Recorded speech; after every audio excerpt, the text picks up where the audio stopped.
दिल के झरोके में तुझको बिठा कर यादों को तेरी मैं दुल्हन, मैं गाऊं तुम सो जाओ, सुख सपनों में खो जाओ, बाबुल की दुआएं लेती जा जा तुझको सुखी संसार। आदाब, नमस्कार। आप देख रहे हैं सदाबहार फनकार और मैं हूं आपका मेज़बान रिजवान खान। दोस्तों, आज के इस वीडियो में एक ऐसा रिकॉर्ड मोहम्मद रफ़ी साहब का जो सिर्फ रफ़ी साहब बना पाए थे उसके बारे में बताएंगे। वो रिकॉर्ड इतने मेल सिंगर्स होने के बावजूद सिर्फ रफ़ी साहब के नाम दर्ज है। तो आइए सबसे पहले आपको वो 3 गाने सुनाते हैं जिसकी वजह से मोहम्मद रफ़ी साहब ने वो रिकॉर्ड बनाए थे जब तक वो हयात थे। कल तेरे जलवे पर आए भी होंगे, लेकिन झलक मेरे ख्वाबों में होगी, फूलों की डोली में होगी। माना आज की रात है लंबी, माना दिन था भारी, नाजों से तुझे पाला मैंने, कलियों की तरह फूलों की तरह। तो ये थे वो 3 गाने जो मोहम्मद रफ़ी साहब के एक ही साल यानी 1968 में 2 फिल्मों के रिलीज़ हुए थे। इसके अलावा भी मोहम्मद रफ़ी साहब की बहुत सारी फिल्म थी, लेकिन रिकॉर्ड इन गानों के नाम है और वो क्यों है मैं आपको बताता हूँ। मोहम्मद रफ़ी साहब को 3 नॉमिनेशंस मिले फिल्म फेयर अवार्ड में। दरअसल 16वां फिल्म फेयर अवार्ड था और 16वें फिल्म फेयर अवार्ड में तमाम लोग हैरान हो गए जब उन्होंने ये देखा कि 3 नॉमिनेशन जो बेस्ट मेल प्लेबैक सिंगर की कैटेगरी में मिलते थे वो अलग अलग सिंगर्स को ना मिलकर सिर्फ मोहम्मद रफ़ी साहब को मिले।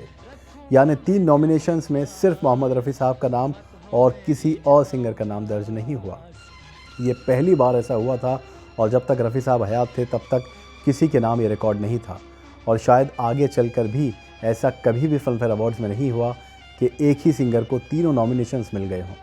ये रिकॉर्ड मोहम्मद रफ़ी साहब के नाम दर्ज है और वो फिल्म थी ब्रह्मचारी और नीलकमल।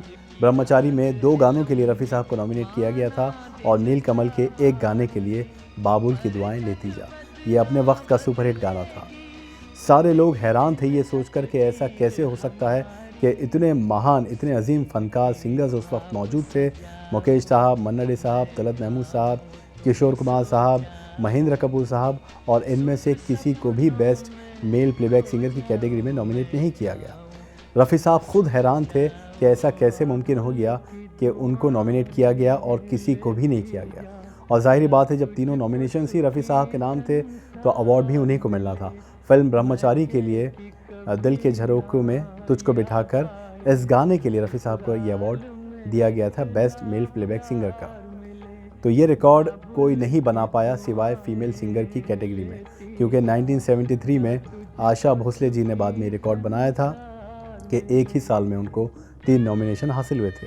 लेकिन जब तक मोहम्मद रफ़ी साहब ज़िंदा रहे ऐसा किसी के साथ भी नहीं हुआ। आप ख़ुद अंदाज़ा लगाइए कि उस साल में मोहम्मद रफ़ी साहब की बहुत बड़ी फिल्में हिट हुई थी जिसमें उनके गाने सुपर हिट थे, जैसे आँखें, आदमी, और इसके अलावा संघर्ष, मेरे हमदम मेरे दोस्त, मेरे हुजूर, इज़्ज़त, झुक गया आसमान।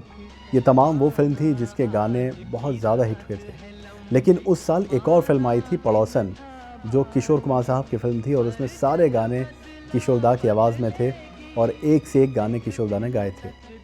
कमाल ये था कि वो फिल्म गानों के इर्द गिर्द उसकी कहानी घूमती थी, लेकिन उसके बावजूद किशोर दा को कोई भी नॉमिनेशन नहीं हासिल हुआ।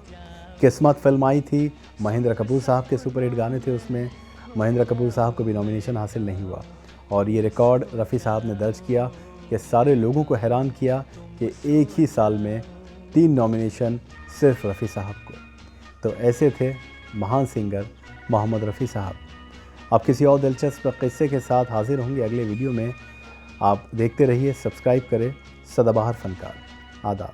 दिल के झरोखे में तुझको बिठा कर, यादों को तेरी मैं दुल्हन बना कर, मत आस के दीप बुझाओ, मैं गाऊं तुम सो जाओ, बीते तेरे जीवन की घड़ियां।